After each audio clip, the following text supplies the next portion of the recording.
Standing of the debate tonight.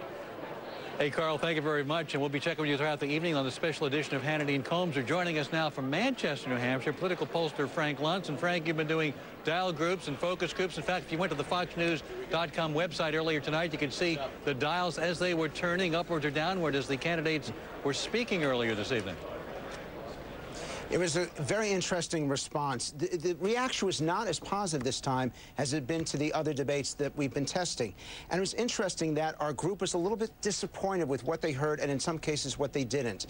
They thought that the candidates were not as clear as they were expecting, that there wasn't quite enough specifics as to what they were going to do, but even the style itself seemed to be just a little bit short on a communicative nature. I want to show you the one exception to that. The single most interesting reaction was between Mike Huckabee and Ron Paul. Now, you can see these dials go up and down. The red line represents moderates turning their dials. The yellow line represents conservatives. Watch what happens when the two of them go back at each other. Clearly, Mike Huckabee was the winner and Ron Paul was the loser. Let's take a look. Congressman, we are one nation. We can't be divided. We have to be one nation under God. That means if we make a mistake, we make it as a single country, the United States of America, not the divided states of America. When we make a mistake, it is the obligation of the people through their representatives to correct the mistake, not to continue the mistake. And that's what we do on the floor of the Senate. No, we've dug a hole for ourselves and we've dug a hole for our party. We're losing elections and we're going down next year if we don't change it. And it has all to do with foreign policy, and we have to wake up to this fact. Even if we lose elections, we should not lose our honor, and that is more important than the Republican Party. We've lost over... Not losing our honor. Clearly, principle won out in this exchange.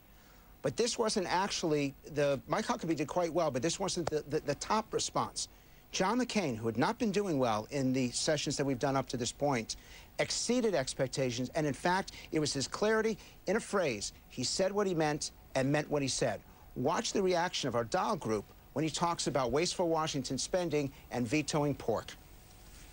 My proposal in 2000 and 2001 was not just to cut taxes, but to stop spending. And we let spending get out of control. We destroyed the trust and confidence of our Republican base, of fiscal conservatives. We allowed spending to get out of control to the point where it bred corruption. And I don't say that word lightly. We have former members of Congress in federal prison as we speak. I pledge to the American people, I will veto every pork barrel bill that comes across my desk, and I will make the authors of those pork barrel projects famous, and that's what I've been doing for a lot of years.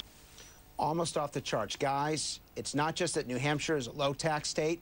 It also is a state that hates wasteful Washington spending. All right, Frank, thank you very much. We appreciate it. Thanks so much for being with us as we come to you live tonight from New Hampshire.